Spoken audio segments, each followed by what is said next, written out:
Hello, aqui estamos de outras histórias, coisas do mundo, minha nega.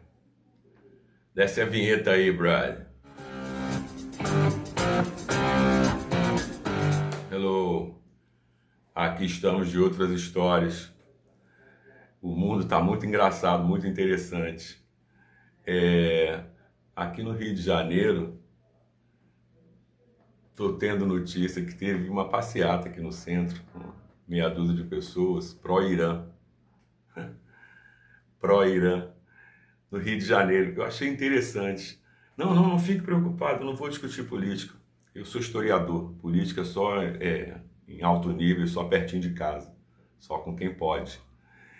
Mas eu estava comentando isso quando eu vi essa notícia com um amigo, né? Ele fez uma cara muito engraçada.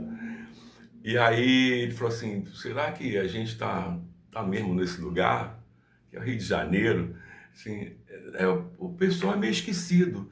Eu tenho a impressão que principalmente as garotas que foram na passeata pró-Irã, elas são muito estranhas, essas garotas. Porque há menos de um ano atrás, teve uma moça em Teherã, não me vem agora o nome dela, vou procurar na rede, depois eu conto para vocês. Ela foi presa no centro de Teherã porque estava sem o chador e com os ombros de fora. A polícia dos costumes de Teherã, não é uma polícia comum, era a polícia dos ayatolás, levou ela para a delegacia dos costumes. E ela, no final da tarde, tinha sido assassinada a pancadas. A pauladas. Eu acho interessante porque, independentemente de qualquer circunstância, uma moça morrer dessa maneira pelas mãos da polícia de costumes do Irã. Interessante porque, primeiramente, as mulheres, nada, ninguém vai falar nada. A comunidade LGBTQ mais YZ não vai falar nada. Será que ninguém sabe o que acontece com LGBTQ mais YZ no Irã? É tão curioso, porque eu não vejo uma passeata medíocre dessa uma questão política. Eles não estão defendendo o povo do Irã. Eles estão defendendo o regime da ditadura dos ayatolás do Irã, o que é uma coisa absolutamente estranha, porque eles nem sabem o que significa a ditadura dos ayatolás. E nem sabem o desprezo que os ayatolás têm pelo Ocidente. Mas isso são outras histórias, né? Porque o mundo continua muito interessante.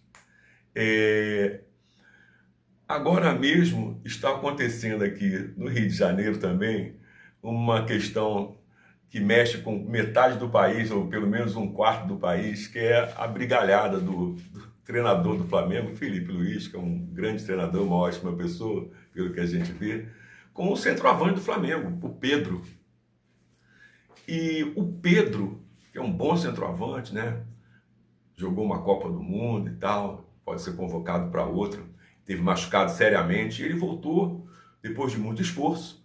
E nessa luta dele para se reafirmar, depois da grave contusão que ele teve, ele acabou perdendo espaço. E nessa semana que passou, os dirigentes do Flamengo, por algum motivo, vazou um print desvalorizando o Pedro, dizendo que não podia mais ficar com o Pedro, podia vender por qualquer preço quem viesse levar.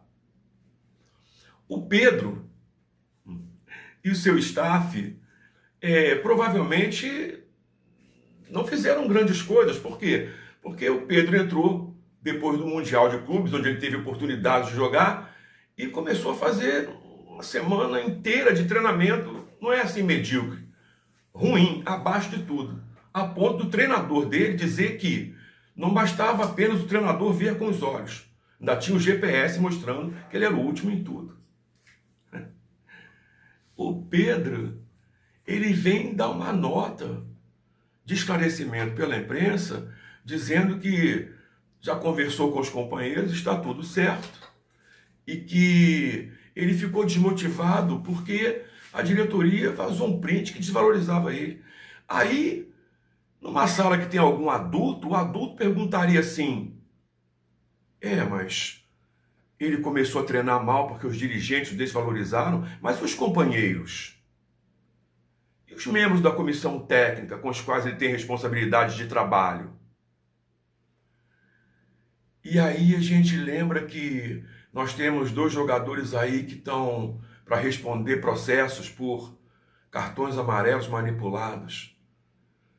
E a gente olha para o mundo e fala assim, será que a inteligência humana se transformou em outras histórias? É muito, muito curioso. Não basta a gente ver os jornalistas do Brasil. Uma jornalista da CNN, foi anteontem ou ontem, viu gente? Está por aí, então eu não vou nem botar descrição no vídeo. Mas é interessante que ao se referir ao ex-presidente do Brasil, para alegar que ele é responsável pelo tarifaço que está vindo aí, dos Estados Unidos, ela, no meio do jornal, onde ela é âncora, ela fala assim, nós deveríamos procurar o Bozo, quer dizer, o presidente.